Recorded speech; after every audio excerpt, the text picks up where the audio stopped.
आम आदमी पार्टी के नेता और शराब घोटाले में मनी लॉन्ड्रिंग के आरोपी संजय सिंह की न्यायिक हिरासत 11 दिसंबर तक राउज एवेन्यू कोर्ट ने बढ़ा दी है।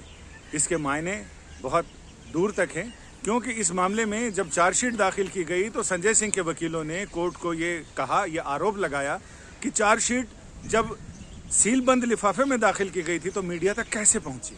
उन्होंने कहा कि मीडिया को पहले पहुंच गई, कोर्ट के पास बाद में पहुंची। कोर्ट ने कहा कि हमने मीडिया रिपोर्ट्स देखी है, उसमें चार्जशीट के अंदर क्या चीजें हैं इस पर कोई खुलासा नहीं है, किसी मीडिया के पास नहीं है, किसी रिपोर्ट में नहीं है। वो सामान्य बातें हैं चार्जशीट को लेकर, इसमें हमें कोई गड़बड़ नजर नहीं आती है।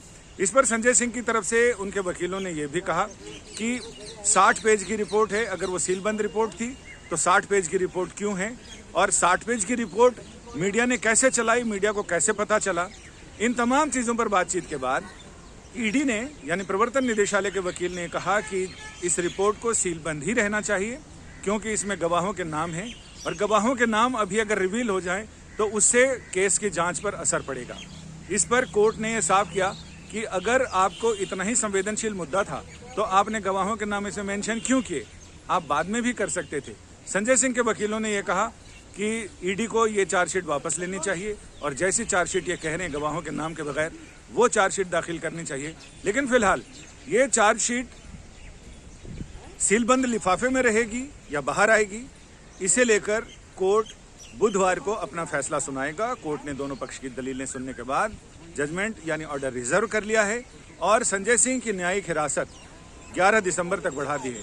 हमारे साथ नवल किशोर झा जी हैं, यहाँ वकील हैं, इनसे हम पूछते हैं इस पूरे प्रकरण के मायने क्या हैं। न्यायिक हिरासत बढ़ा दी गई है और ईडी के मामले आपने बहुत सारे किए हैं, तो ईडी की तरफ से जो ये कहा गया कि सीलबंद ही रखी जानी चाहिए रिपोर्ट, तो इसको लेकर आप क्या सोचते हैं? नहीं, कभी भी इस तरह की जो होती है ये जुडिशियल प्रोसेस है। जुडिशियल प्रोसेस के तहत जज को या न्यायालय को पूरी तरह से अधिकार होता है कि वो जो है न्यायिक अवधि जो है उसको बढ़ाया जा सकता है। जहां तक ईडी की बात है, उन्होंने चार्जशीट में दाखिल किया है तो उनको इस चीज की जानकारी कोर्ट को नहीं देनी चाहिए था, इसमें गवाहों का नाम है।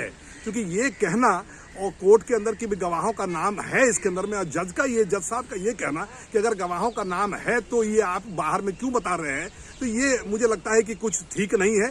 लेकिन ये कोर्ट की परिधि, कोर्ट के पावर, कोर्ट की शक्ति है कि हमेशा वो 14 दिन की जो न्यायिक हिरासत बढ़ाया जाता है और उसी प्रक्रिया में संजय सिंह की जो है न्यायिक प्रक्रिया बढ़ाई गई है और न्यायिक जो उसकी अवधि है उसकी बढ़ाई गई है। और मुझे लगता है कि वो जो बंद लिफाफा है उसको कोर्ट देख करके जो है वो आदेश उस पर पारित करेगी। मुझे नहीं लगता है कि इसमें कोई भी गड़बड़ है, कुछ इस तरह की बातें हैं। इसमें यह भी कहा कि चार्जशीट की कॉपी, जिन गवाहों की बात आप कर रहे हैं, बाकी गवाहों के नाम हटा के आप बाकी लोगों को जो आरोपी हैं उनको दे सकते हैं। तो इसमें क्या चार्जशीट में संशोधन करके देंगे या फिर वैसे ही दे देंगे जिसमें गवाहों के नाम भी हैं? इसीलिए ईडी कह रही है कि इसे सीलबंद लिफाफे में रखा जाए, अभी आरोपियों को ना दिया जाए चार्जशीट। हाँ, क्योंकि इसमें जब ईडी कह रही है कि भाई ये गवाहों को ना दिया जाए या मुजरिम आरोपियों को ना दिया जाए, तो अभी भी वो सील्ड बंद लिफाफा जज के पास में है, तो आप कैसे आप मुजरिमों को वो चार्जशीट देंगे?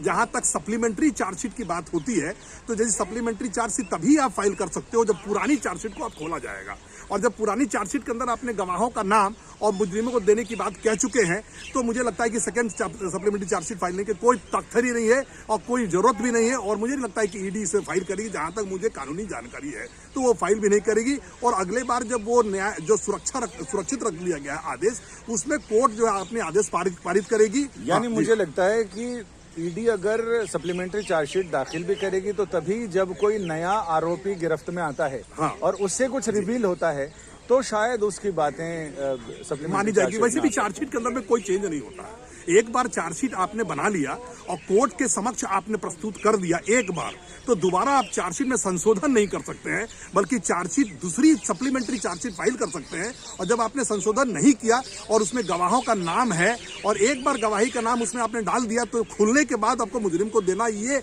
आपको जरूर है, वो कोर्ट देती है मुजरिमों को। और मुझे लगता है कि संशोधन, मुझे नहीं लगता है कि सेकंड सप्लीमेंट्री चार्जशीट फाइल की जाएगी। कोर्ट वैसे के वैसे रखेगी और अपनी जो आदेश है वो अगले बार में सुनाएगी। और ये जो न्यायिक हिरासत संजय सिंह का बढ़ गया है, वो एक कानूनी प्रक्रिया है जो हमेशा न्यायालय से लोग आते हैं और उसको बढ़ाया जाता है। यानी कुल मिलाकर मामला यहाँ फंसा हुआ है कि जिसमें गवाहों के नाम है, क्या आरोपियों को वो चार्जशीट दी जाए। आरोपियों को चार्जशीट दी जाए तो उनको ये भी पता चलेगा कि इनमें बाकी और गवाह कौन कौन हैं जिन्हें ईडी ने अपने चार्जशीट में बना के रखा है, उन पर क्या प्रेशर माउंट किया जा सकता है प्रत्यक्ष या परोक्ष रूप से। इसे लेकर ईडी के मन में आशंका है, यानी बुधवार को वो आशंका भी दूर हो जाएगी जब राउज एवेन्यू कोर्ट का फैसला इसमें आ जाएगा। संजय शर्मा, दिल्ली आज तक।